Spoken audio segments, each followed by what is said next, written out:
Welcome to Luca is a Billionaire, where the only thing I invest in is your answers. You start by verifying accounts and connectivity.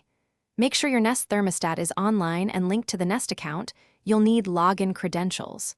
Open the Google Home app on your phone and sign into the same Google account you plan to use with devices. Once done, place your phone on the same Wi-Fi network as the thermostat. This prevents account and discovery issues. Now, keep both devices awake and ready, because you'll switch between apps to authorize linking and device discovery. You proceed in the Google Home app.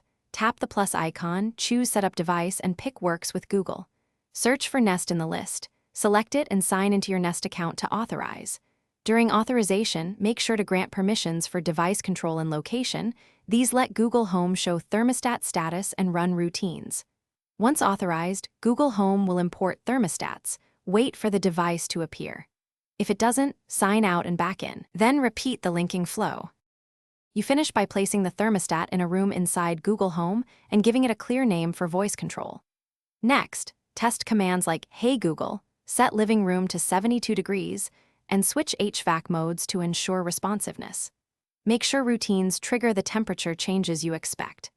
If something fails, first confirm both accounts are correct and the thermostat is online. Reauthorize the Nest integration in Google Home if needed. One tip: reboot the thermostat and Thanks for watching and please subscribe. It's the best investment you'll ever make.